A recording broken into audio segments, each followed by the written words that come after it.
Chapter 1. The Visitor with the Broken Watch. It was on a grey and blustery morning in November of the year 1891 that I found myself once again in the familiar confines of our lodgings at 221B Baker Street. Outside, the wind howled against the window panes, carrying with it the scent of smoke and damp cobblestone, the unmistakable perfume of London in its colder months. I had risen early and was engrossed in the pages of the Times when a low knock sounded at our door. Sherlock Holmes, who had been lounging in his armchair with his long fingers steepled beneath his chin and his gaze fixed upon some inner vision, looked up at once. "Come in," he called, before Mrs. Hudson had the chance to respond. The door opened to admit a pale and agitated gentleman of about 30 years, with prematurely thinning hair, round spectacles, and an expression that danced the line between determination and anxiety. He removed his gloves with unnecessary haste and looked about him uncertainly.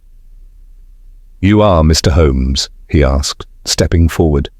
"I am, and this is my friend and colleague, Dr. Watson. Please, do sit down, Mr. Ellery." Tobias Ellery Holmes's eyes flicked over him in an instant, as a hawk surveys a field mouse. "You have come directly from Clerkenwell by way of the Bakerloo line, and you have spent some time this morning in a solicitor's office. May I ask what has brought you to me?" Ellery's eyes widened. "I say, that's extraordinary. How did you—" "Details, Mr. Ellery," Holmes said with a slight smile. "Your boots still bear traces of coal dust from the southbound platform.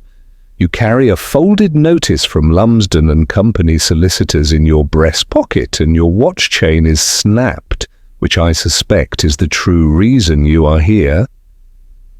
Ellery looked startled and, after a moment's hesitation, reached into his coat pocket.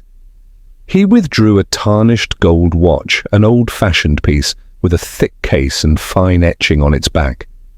"This," he said, "belonged to my uncle, Edwin Ellery, the clockmaker. He passed away 2 weeks ago, heart attack, they said. A sudden one, but that's not why I came." He placed the watch on the table. Holmes did not touch it at first. He leaned in and examined it as one might study an unfamiliar insect. "It went missing from his person," Ellery continued. "When I identified his body, it wasn't among his things. I thought it odd, but grief has a way of softening suspicion. Then yesterday, it arrived by post." He slid a plain envelope across the table. The address was written in a rough but careful hand. "No note?" Holmes asked. "None, only the watch." Holmes finally lifted the timepiece between his fingers and turned it over. "Curious. The engraving is continental, Swiss, unless I miss my guess, but this chain has an English clasp. The dial is cracked, and the second hand twitches irregularly. Has anyone attempted to repair it?" "Number, I assumed it had been damaged in the scuffle, if there was one." "May I ask," Holmes said, setting down the watch, "what makes you suspect that your uncle did not die of natural causes?" Ellery hesitated, folding his hands tightly. "He was careful, Mr. Holmes, exceptionally so. Lived alone above his shop in Clerkenwell, had been a clockmaker for over 40 years. He had no known ailments. Yet for days before his death, his apprentice, Miss Harriet Vale, told me he had grown nervous, distracted, even frightened." "He expressed fear?" "He mentioned someone was watching him, that he'd stumbled across something dangerous," he said. "He refused to elaborate, only that he was finishing a private commission he would not entrust to anyone else. Then he was found dead at his workbench. The police said it was his heart." Holmes leaned back. "And the workshop, was it disturbed?" "Number, locked from the inside. The constable had to break the door open. There were no signs of forced entry, no bruises, no stolen tools. But still, it feels wrong. Holmes tapped the envelope lightly with one finger. And this watch arrives days later, undamaged save for a cracked dial. No fingerprints, no message. Returned by post rather than handed in. Curious indeed. Watson, who had remained silent, now ventured, "Do you believe it is some kind of warning?" "Perhaps," Holmes murmured. "But it may also be a message. Mr. Ellery, did your uncle keep records? Logs of clients or commissions?" "Yes, meticulous ones. Harriet has kept the shop closed since his passing, but she's maintained the ledgers. I've seen them." "Then I propose a visit," Holmes said briskly, standing. "We shall accompany you to Clerkenwell. There's nothing so instructive, Watson, as the place of death, particularly when it is thought to be ordinary." Ellery rose with evident relief. "Thank you, Mr. Holmes. I feared I might be imagining all of this." "Fear not, sir," Holmes replied, already collecting his coat and cane. "You have brought me a mystery, a small one, perhaps, but with the tick of something greater beneath. And when the dead speak by post, it is always best to listen." We stepped out into the cold wind of Baker Street, the envelope secure in Holmes's pocket, and the broken watch gleaming like a guilty secret in Ellery's hand. I could not shake the sense that a quiet machinery had begun to stir, that something hidden and intricate was just beginning to show its gears. Chapter 2. The Workshop in Clerkenwell. The district of Clerkenwell, with its crooked lanes and rows of soot-darkened brick, still bore the traces of its artisanal past. Though many of the old trades had faded into memory, a few workshops lingered: clocks, typewriters, delicate tools of brass and steel. It was there, amid the quiet ticking of 1,000 timepieces, that we came upon Ellery and Sons, nestled in a narrow side street off St. John's Square.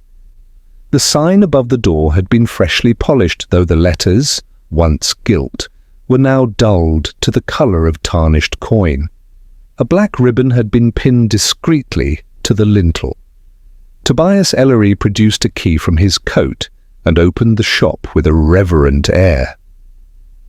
A little bell above the door gave a single, mournful chime. The room we entered was long, dim, and filled with clocks. Mantel clocks, carriage clocks, grandfather clocks. Their ticking formed a rhythm both hypnotic and unsettling, like the breath of some mechanical beast. Dust hung in the shafts of pale morning light, and a faint scent of oil and old wood filled the air. "Miss Vale?" Ellery called softly. "It's Tobias. I've brought someone who might be able to help." A slender figure appeared from a doorway behind the counter. Harriet Vale was in her mid-20s, with neatly pinned auburn hair, ink stains on her fingers, and an expression of cautious intelligence. She regarded Holmes with a look that flickered between curiosity and guarded hope. "You're the detective," she said, not as a question. "I am Sherlock Holmes, yes, and this is Dr. Watson. I understand you were Mr. Ellery's assistant?" "For 3 years." She folded her arms. "He treated me like a daughter. It's been hard." "I'm sure it has," Holmes said gently. "May I ask what you recall of his final days?" She paused before answering. "He was frightened. That's the only word for it. Not of something immediate, like an intruder. More as though he'd discovered something he couldn't make sense of. He stopped letting me into the back room altogether. Started working late, alone, sometimes all night. When I offered help, he refused it, almost snapped at me. That wasn't like him.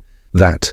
Holmes wandered slowly through the shop as she spoke, his eyes scanning shelves, floorboards, even the corners of the ceiling. "Did he speak of what he was working on?" Holmes asked, stooping to inspect a tall case clock whose pendulum moved with a sluggish sway. "No," she said. "Only that it was a private commission, something for a client he wouldn't name. He kept the pieces locked away in his personal bench, the one in the back." "May I see it?" She hesitated, then nodded. "Of course." We followed her through a beaded curtain and into the workshop beyond. The air here was different, heavier, tinged with metal filings and smoke. Wooden benches lined the walls, cluttered with tiny gears, screwdrivers, magnifiers, and trays of watch faces. At the far end stood a single workbench, larger than the rest, and immaculately clean. A small brass lamp stood dark upon it.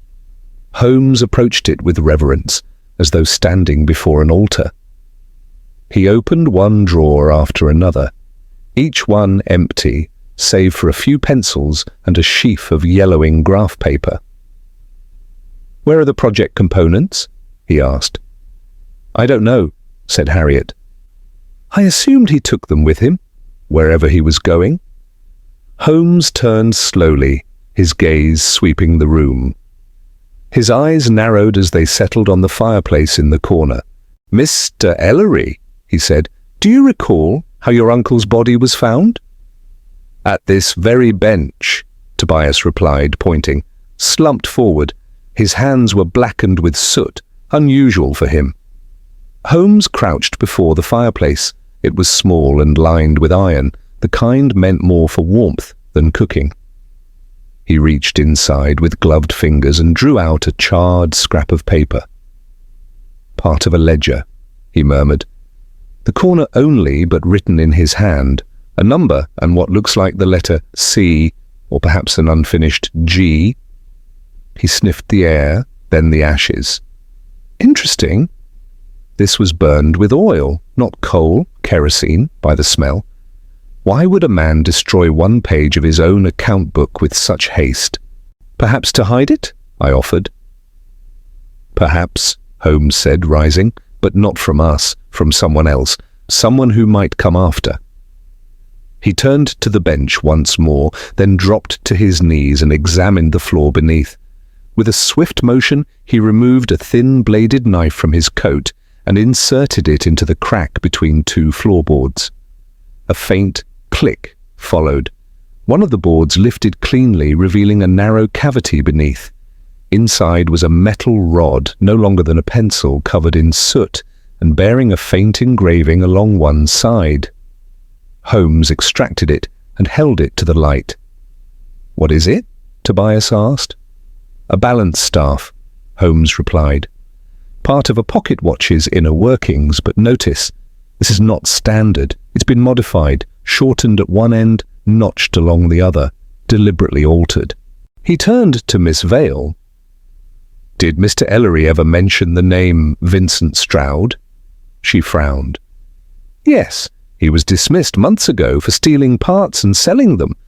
Edwin didn't speak of him after that."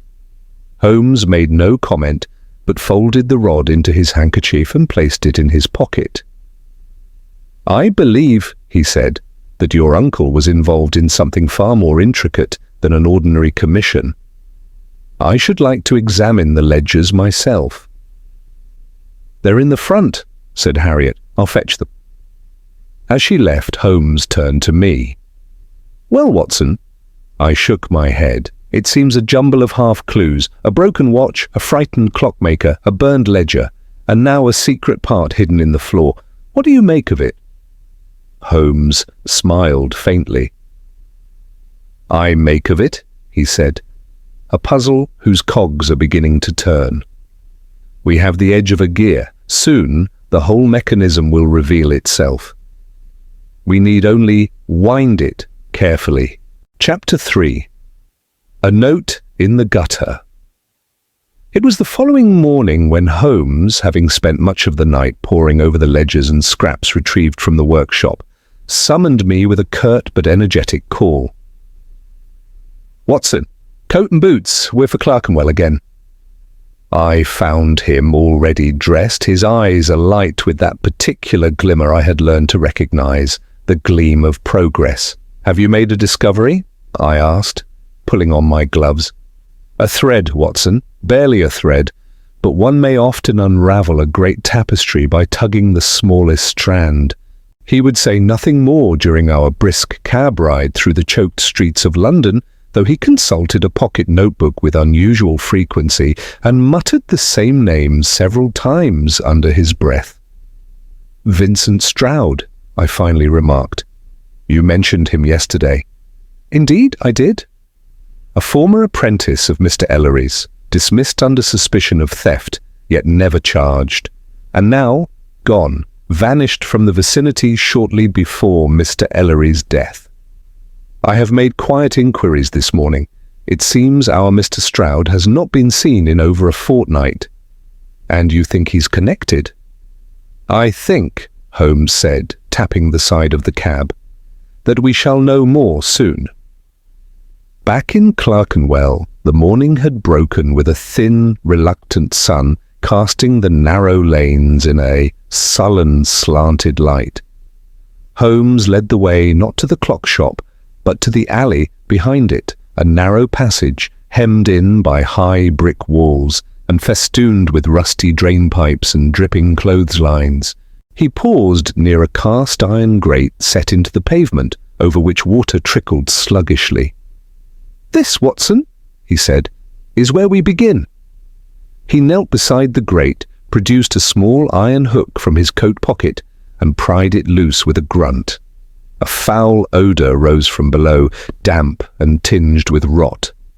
Holmes lowered a gloved hand into the darkness and, after a moment's groping, withdrew a crumpled square of oilskin paper. "What the devil?" I began. "Exactly," Holmes said, handing it to me. The paper was stained but legible. In a jagged, hurried hand, someone had written, "Casing complete. B will come for it. Hide key. Must destroy ledger. Stroud suspects. Trust no one. Keep ticking." The final two words were underlined twice. Holmes read it once more, aloud, with a tone of grim satisfaction. "You see, Watson, our late clockmaker was not merely crafting timepieces. There is reference to a casing, complete, and to a person or entity known as B. It suggests he was under instruction or coercion. More importantly, he feared Stroud and anticipated betrayal. This note was meant to be found by someone, not us, perhaps, but someone. Do you suppose B stands for a name? Quite possibly. Barlow, Blackthorne, Barroway. We must consult our list of clients, cross-reference initials. But first, we return to the workshop. We passed back through the front of Ellery and Sons, where Miss Vale was already polishing the counter, and entered the now familiar workroom. Holmes moved with restless precision, checking drawers, corners, the underside of tables. Then he halted. "This casing," he said suddenly, "mentioned in the note. What did it house?" He went to the tall cabinet that stood against the far wall, unlocked it, and removed a polished wooden box, something I had noticed the day before but not examined closely. Within was a hollow brass cylinder, finely etched with space inside for delicate mechanisms. But it was empty. "A watch case," I said. "No," Holmes corrected, "too large and too heavy. This was meant to encase something more substantial, possibly electrical. Feel the base. Wires once passed through here." "But why would a clockmaker build such a device?" Holmes's eyes glittered. "Because, Watson, a clockmaker deals in precision and in secrecy. What better cover for a piece of, let us say, questionable engineering?" He was interrupted by the arrival of Miss Vale, who entered carrying a box of invoices and correspondence. "These are some of the older records," she said. "You asked for anything predating the last 3 months?" Holmes accepted the box gratefully. "Miss Vale, was there ever any mention of a client known only by initial? Perhaps B?" She furrowed her brow. "There was a Mr. Braithwaite, ordered a set of ornamental carriage clocks for his estate in Surrey, but that was nearly a year ago. More recently—" She paused. "There was a Colonel Basil Henshaw. He came twice to the workshop, always alone, asked unusual questions, not about clocks, but about timing devices. He spoke in a clipped, urgent manner. I recall Mr. Ellery seemed uncomfortable afterward." Holmes stood sharply. "Henshaw, of course. Retired artillery officer, briefly attached to the War Office before the incident in Madrid, I should have remembered. He was struck from service under peculiar circumstances. Yes, this is beginning to form a picture. And the casing? I asked. Do you believe it is a weapon? Holmes said nothing for a moment, then nodded slowly. Possibly, or a component thereof. We cannot be certain until we recover the key referenced in the note. The key that opens whatever mechanism Mr. Ellery completed. Without it, we see only the frame, not the movement. He stepped to the fireplace once again, his gaze roaming. Then he lifted a framed portrait above the mantel and tapped the wall behind it. Hollow! With a flick of his knife, he pried loose a wooden panel. From within fell a small leather pouch, tied with twine. He opened it carefully and extracted a brass key of curious shape, flattened and serrated in an unusual pattern, unlike any I had seen. This, Watson, Holmes said, is the missing piece, and I very much doubt we are the only ones seeking it. He turned to Miss Vale. Keep the shop closed today. Tell no one of our visit or what we found. Mr. Ellery was afraid for a reason. I intend to know it before more harm is done. And with that, he strode out, the strange brass key clutched tightly in his hand, and his eyes sharp with purpose. Chapter 4. The Colonel's Shadow. It was 4:30 when we reached the residence of Colonel Basil Henshaw, a formidable terraced house in Bayswater, hemmed in by heavy iron railings and guarded by 2 stone lions whose features had softened with soot and time. The blinds were drawn, though a faint glow flickered from within. The effect was more mausoleum than home. Holmes had said little on the journey. His fingers played with the brass key in his coat pocket, and I could tell by the flexing of his jaw that he was constructing and deconstructing theories in that labyrinthine mind of his. A liveried servant answered our knock and admitted us with some reluctance. Colonel Henshaw receives no visitors without appointment, he grumbled, eyeing us with suspicion. Holmes merely handed him a card. Then tell him that Sherlock Holmes is calling, about the matter of the casing. The man's eyebrows twitched at that, though he said nothing and disappeared up the stair. Moments later, we were shown into a dim parlour, lit only by a dying fire and a gas sconce that hissed like a venomous serpent. Colonel Henshaw stood near the hearth, stiff as a rifle. He was a tall man with a narrow face, a clipped grey moustache, and the pallor of one who had spent too long beneath artificial light. "Mr. Holmes," he said, his voice like gravel, "I cannot imagine what matter you believe connects us, but I strongly advise caution." Holmes smiled pleasantly and removed his gloves. "I am not easily cautioned, Colonel. You were a client of Mr. Edwin Ellery, I believe." "I purchased a timepiece, nothing more." Holmes's brows rose. How odd, then, that a mere timepiece required 2 meetings behind locked doors and several private deliveries, not to mention a specially commissioned casing forged from reinforced brass and constructed to house a mechanism of unusual intricacy. The Colonel's knuckles whitened on the mantel. "I see the colour has left your cheeks," Holmes continued mildly. "Mr. Ellery's death was no accident. He was building something you commissioned. He grew fearful. He left behind clues. Unfortunately for you, Colonel, I found them first." There was silence. The only sound was the ticking of a long case clock in the hallway beyond. Then Henshaw stepped forward, suddenly weary. "It was never meant to come to this," he muttered. "Then perhaps you would be so good," Holmes said softly, "as to tell me precisely what this is." Henshaw glanced at me, then back at Holmes, weighing the risk. "It began last spring," he said at last, seating himself heavily. "An old contact of mine, an engineer named Rice, approached me with a concept, a portable chronomechanical detonator. Smaller, more precise than any field device currently in use, ideal for demolition, or in the wrong hands, worse. The War Office had no interest. I made inquiries elsewhere, quiet ones. It was through a mutual contact that I was introduced to Ellery, a man of uncommon skill. I supplied sketches. He built the prototype. What happened? I asked. He altered the design, Henshaw said, without my instruction. Began asking questions, ethical questions. I warned him not to meddle. Then 2 weeks ago he wrote to me, said he would no longer work on the project, that he'd destroyed the plans and hidden the prototype casing. You threatened him, Holmes said. I reminded him of the agreement. I made no threats. Holmes gave a humorless smile. Colonel, you are a military man, but Mr. Ellery was a civilian. Your reminders may have sounded rather different in his ears. Henshaw said nothing.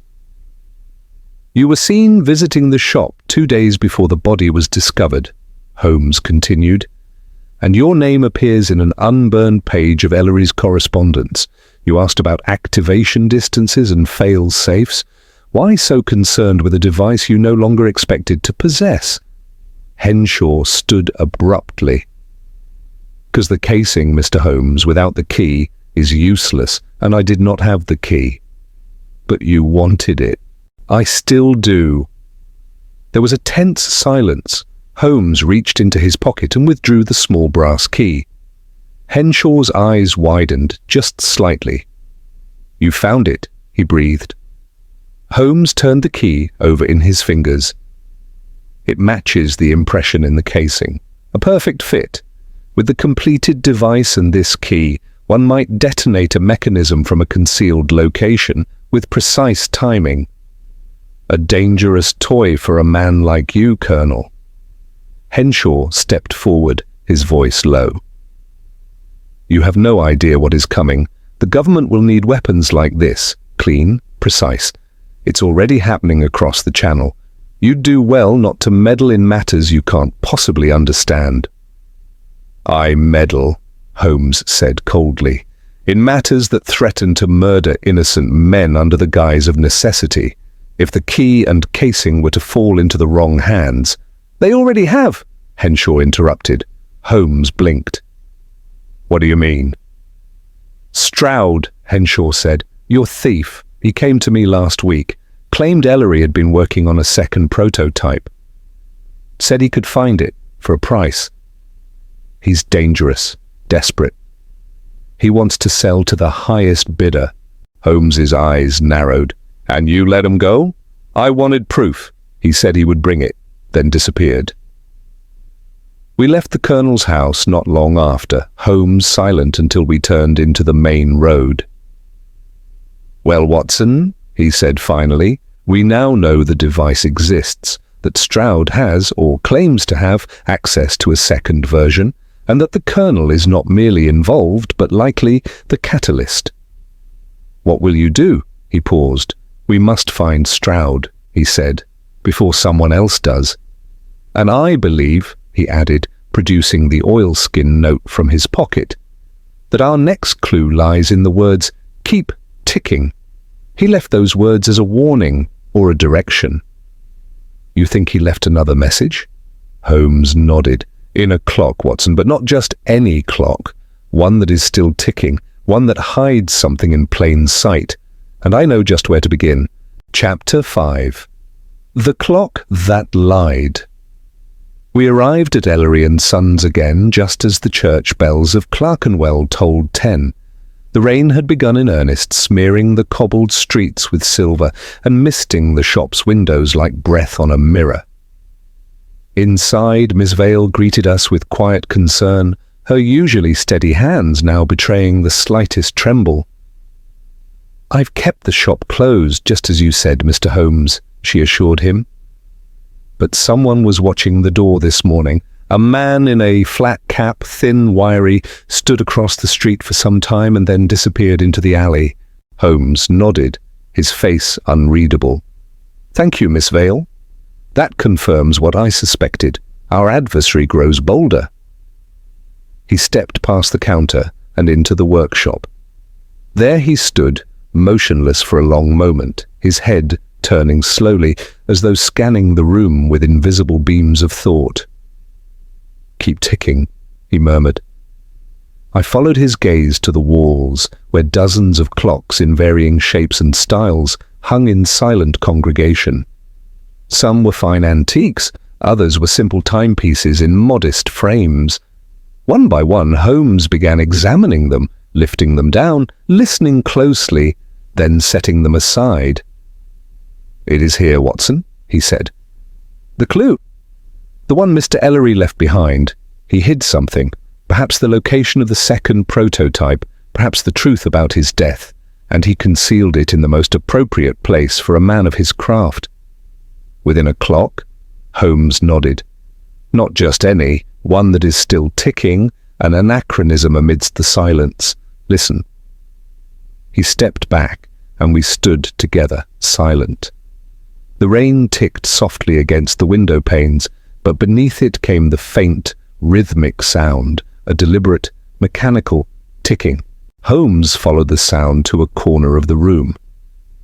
There stood an unremarkable mantel clock, Victorian, walnut casing, a brass dial dulled by age. Its second hand continued its circuit with determined monotony.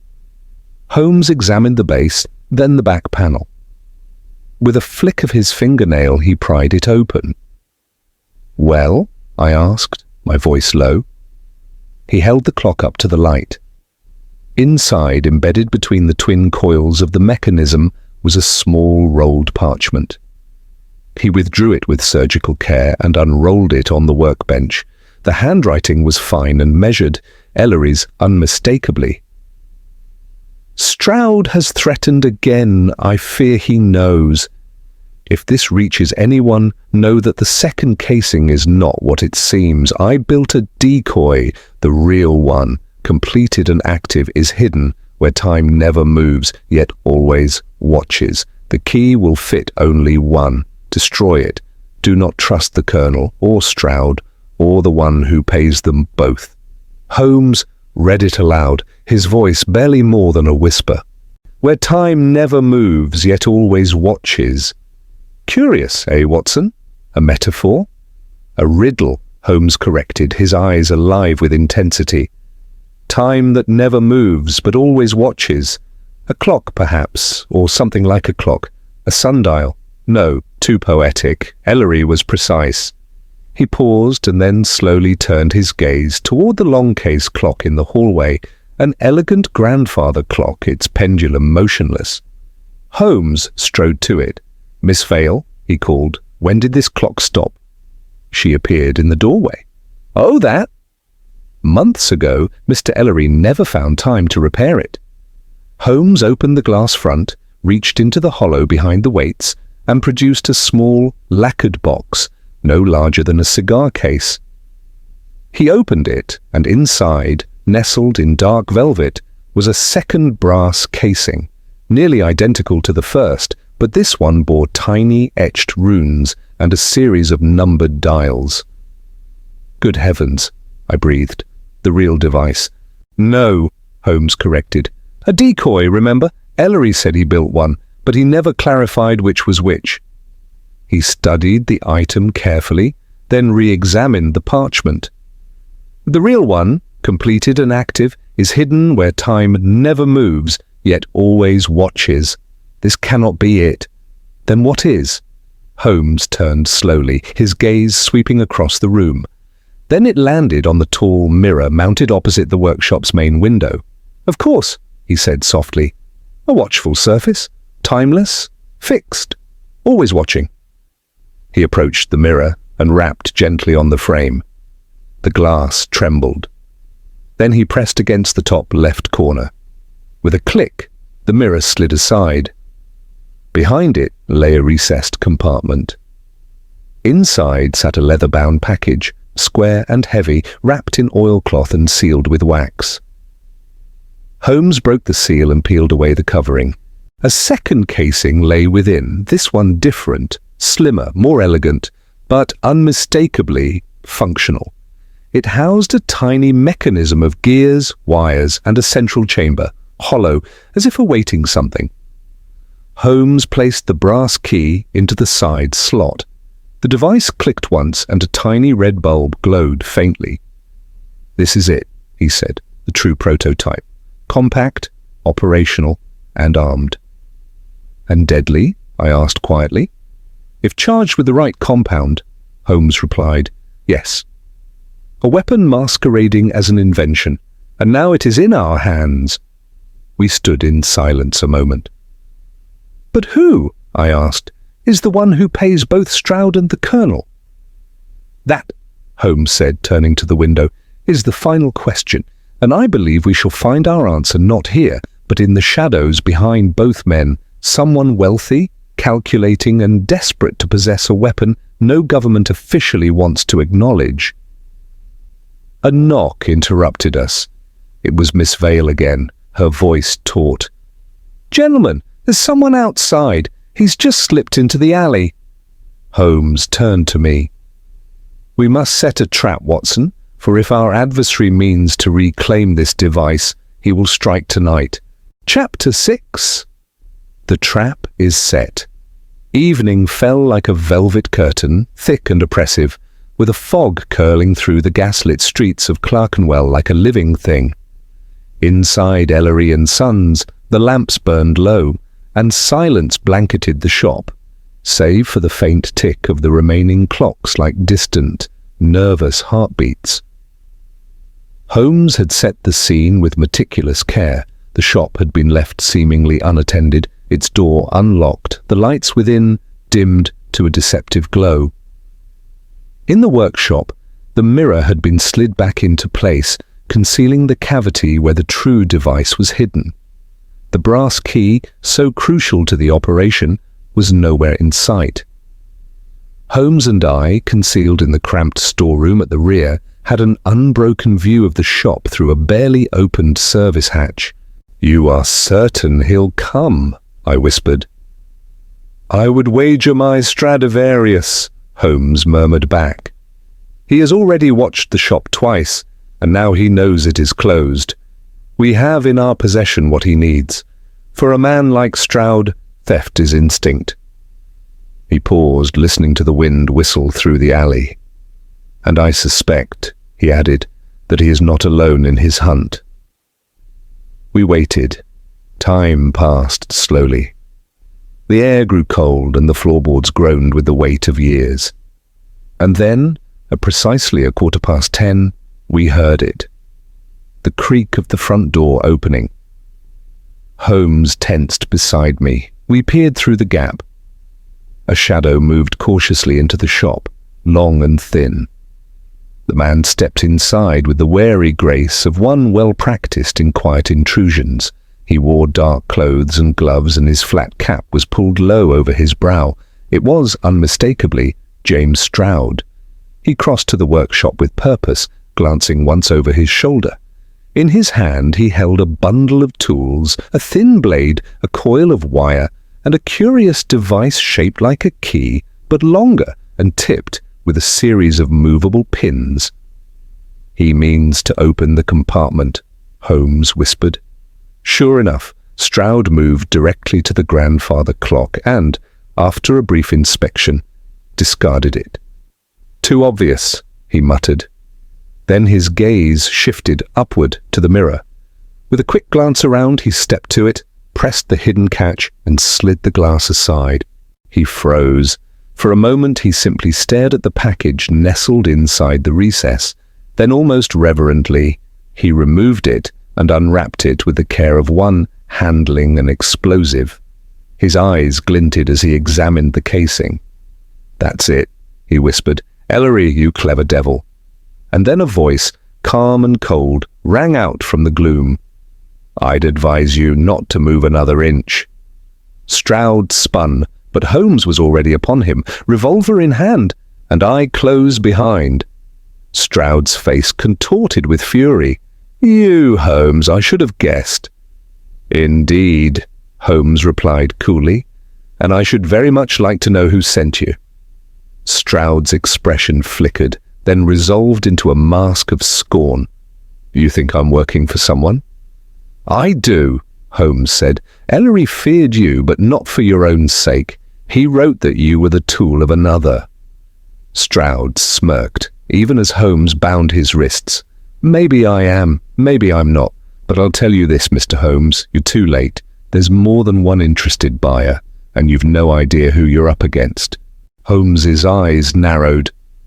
"Then tell me, who bankrolls the Colonel? Who pays your price?" Stroud was silent. Holmes leaned in. "You're not the mastermind, Stroud, just the errand boy, but your employer's name, say it, and perhaps I might persuade the Yard to treat you gently." Stroud hesitated. "All right," he said at last. "But not here." He cast a glance toward the window. "We're being watched." Holmes tensed. "You're certain?" "I know his habits," Stroud said grimly. "He never trusts anyone to finish a job. If I hadn't returned with the casing by midnight, he'd have come himself." Holmes looked at me. "Watson, lock the door and keep the lamp low." We moved quickly, securing the shop and drawing the curtains. Holmes removed the device from Stroud's coat and wrapped it once more in its protective cloth. Then he sat across from our captive, hands steepled, face calm. "Who is he?" Stroud's eyes darted between us. "His name is Lemoine," he said finally. "Alain Lemoine, French-born, naturalized in Belgium, arms dealer, been in and out of the continent for 20 years, no loyalty, only profit. He was working both sides in the Balkans, and now he's sniffing around London looking for weapons too advanced to be traced." Holmes frowned. "Lemoine," he repeated. "I know the name. He was linked to the Bruges sabotage in '99 but slipped through the net." "That's him," said Stroud. "He made the Colonel a deal. You build it, I sell it. 50-50. And what of you? I was the errand man, courier, threatener, if needed." Holmes stood. "Then our mystery is nearly complete, but one final move remains." "And that is?" I asked. He turned to me, eyes gleaming. "We must find Lemoine before he finds this device. And I believe," he added, "that the Colonel may know precisely where he is." Suddenly there was a sound outside, a sharp, distinct crack, a gunshot. Holmes rushed to the window and tore back the curtain. In the alley, under the flickering light of a gas lamp, a figure lay motionless, hat fallen, arms sprawled. And beside him, barely visible in the fog, a second figure slipped away into the night. "Good Lord," I breathed. "Was it?" Holmes nodded grimly. "It was Stroud's watcher, and now we have a body and a fleeing assassin." He turned to me, face set with resolve. "We must act swiftly, Watson. The net is tightening, and if Lemoine is here in London, he will not wait long to strike again." Chapter 7. The Chase Through Fog. The night of London seemed to press inward, heavy with mist and the faint metallic tang of soot and rain. By the time Holmes and I reached the alley behind Ellery and Sons, the body had gone cold. The gas lamp above flickered and buzzed as if in morbid sympathy. The man who had lain there, as Holmes quickly deduced, was not some petty footman or bystander.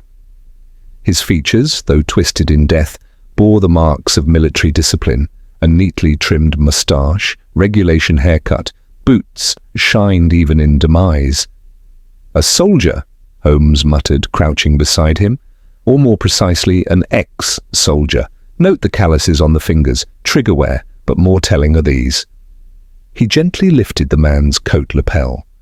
Sewn into the inside lining was a small loop of thread, red, nearly invisible. "Belgian intelligence," Holmes confirmed. "Their field operatives use this to identify themselves should the body be lost or misidentified." "Curious. What is a Belgian spy doing in an alley behind a clockmaker's shop?" "Following Stroud, perhaps," I offered. "Possibly," Holmes replied, straightening. "But why kill him? And who pulled the trigger?" "I saw a figure fleeing into the fog," I reminded him. "As did I." Holmes said grimly. And I suspect it was not Lemoyne himself, but someone in his employ. He turned sharply. Come, Watson, there is no time to summon Lestrade. We must intercept Lemoyne before he disappears again into the night, and I believe I know exactly where he'll be. We returned to Baker Street just long enough for Holmes to change into a more inconspicuous coat and scarf and retrieve a small, battered leather satchel. He checked the revolver inside with professional calm. Where are we bound? I asked, as we stepped into a waiting cab. To Limehouse, he said. There's a warehouse by the docks. It was once a customs depot, abandoned now, but Lemoyne has used it before. He deals in obscurity, and Limehouse, mired in shadows and trade, is his element. The cab trundled through the slumbering city. The fog thickened as we moved eastward, curling low along the Thames like a sleeping serpent. The gas lamps barely pierced it. Sound moved strangely, warped and muffled. We disembarked near the wharf, Holmes instructing the cabman to wait 2 streets over and not to move unless he heard 2 sharp whistles. We proceeded on foot along slick cobbles, the river whispering to our right. The warehouse was a hulking shape, outlined by the skeletal frame of an old crane and flanked by stacks of wooden crates long forgotten by any ledger. One door stood ajar, light glimmering faintly through a crack. Holmes motioned me to silence. We approached the door and peered in. Within, 3 figures stood beneath a flickering hanging lamp. One was unmistakably Colonel Ashcroft, his silver moustache rigid, his posture military even in betrayal.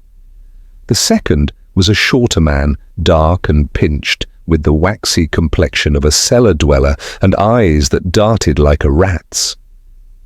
Lemoyne, Holmes whispered. The third man, unfamiliar, leaned against a crate, arms folded. He held a pistol. It delays are dangerous, Lemoyne was saying in an accent tinged with Walloon. I want the real device. No decoys. I will test it myself. If it functions, you'll have your gold. If not, you'll leave in pieces. You'll have it, Ashcroft growled. Stroud was meant to retrieve it tonight. Stroud is dead, said Lemoyne flatly. There was a pause.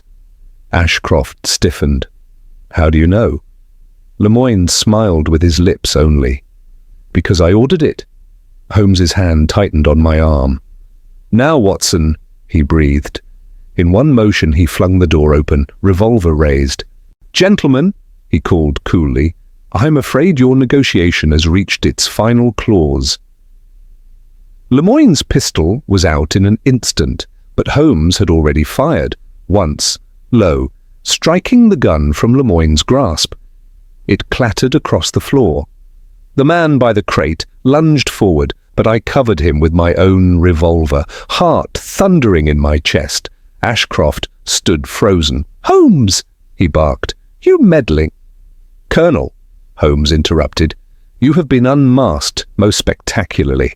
I advise you to stand still and remain quiet. Your dignity, at least, might survive. Lemoyne glared at Holmes. You do not understand what you've interrupted. Oh, I believe I do, Holmes said. A private arms deal to sell an untraceable weapon to whichever nation offered the highest sum. A weapon stolen from a dead man's legacy, no less. You played your parts well, but Ellery was smarter. He stepped forward, eyes narrowed. He built a decoy and hid the real device where even Stroud couldn't find it. Lemoyne's lips curled. Do you have it? Holmes smiled. Not here. But the yard will within the hour. Ashcroft made a sudden movement, but Holmes turned, faster than thought, and struck the colonel's wrist with his cane. The concealed blade within dropped to the floor with a clatter. Tut, tut, Holmes muttered, even now still reaching for steel. We bound the 3 men with lengths of rope found in the warehouse. Holmes retrieved the discarded pistol and the blade, wrapping both carefully. The yard? I asked. Holmes nodded. I left word with Inspector Gregson before we departed Baker Street. He'll be arriving momentarily with a full detail. And indeed, not 10 minutes later, the sharp whistle of a constable cut through the fog. Gregson, moustache bristling, entered with 4 uniformed men behind him. "Well, Mr. Holmes," he said, surveying the scene, "you've caught quite the nest of rats." "Indeed," Holmes said, "one a traitor, one a foreign agent, and one a would-be assassin. I believe you'll find ample evidence among the crates here to link them to Ellery's death and perhaps a few other disappearances besides." Gregson grunted. "We'll take it from here." As the men were led away, Holmes and I stepped once more into the London fog. "You knew Lemoyne would strike tonight?" I asked. "He had to," Holmes replied. "Once Stroud was lost, he could not risk the Colonel betraying him. These men are bound by convenience, not loyalty." "And the real device?" He gave me a rare smile. "Safe, for now." I could see in his eyes that the final revelation was still to come. Chapter 8. The Revelation of the Grey Matter. It was a crisp morning when Holmes and I returned once more to Ellery & Sons, now cordoned off and under the discreet supervision of Inspector Gregson. The events of the previous night had stirred no headlines. Holmes had ensured that. The names of traitors and arms dealers would wait in silence until the Crown was ready to act. The Colonel, Lemoyne, and their accomplice were now in custody, though Gregson had reported that Ashcroft remained maddeningly tight-lipped. It was Holmes alone who now held the last piece of the puzzle. "Watson," he said, pausing in the workshop beside the mirror, "do you remember what Mr. Ellery wrote in his final letter?" I frowned. "You mean the line, 'If anything happens to me, seek the mechanism that is no longer a clock'?" "Precisely. A curious phrase, is it not?" Holmes drew back the mirror with a practiced hand and gestured toward the hollow cavity behind it. "There was never any mechanism hidden here," he said. "Only the decoy which Ellery designed to be discovered, perhaps even deliberately taken. But the real device, the true creation that Stroud and Lemoyne were so desperate to obtain, it is still here. We've been looking at it the entire time." He stepped aside and pointed toward the wall of clocks. "There," he said, "third from the left, the old Swiss wall clock. Note the hands." I looked. The hands were both set to 12, a detail I had overlooked. "It doesn't tick," Holmes explained. "It hasn't for months, according to Ellery's apprentice. It is, quite simply, no longer a clock." He lifted the object from the wall with care and turned it over. After some precise manipulation of the casing, the back sprang open, not to reveal gears or springs, but a compact cylindrical core of polished brass and glass tubing. Fine wiring looped inside, wrapped around what appeared to be a crystal node. "This," Holmes said, "is the true invention, a resonance pulse emitter. Ellery's crowning achievement, untraceable, portable, and capable of disabling entire systems at close range. It was intended as a defensive tool, but in the wrong hands, it could be used to wreak silent devastation." "But how did you know?" I asked, still stunned. Holmes turned, a glint of satisfaction in his eyes. "Because it was too simple," he said. "The cavity behind the mirror was an obvious hiding place. Too obvious. Ellery knew that Stroud would come for it. But he also knew that Stroud, once inside, would not stop until he had something. So he gave him something, a fake." He began to pace, the device still in hand. The true clue was in Ellery's final words to his apprentice. "Take care of the broken clocks, they still have their secrets."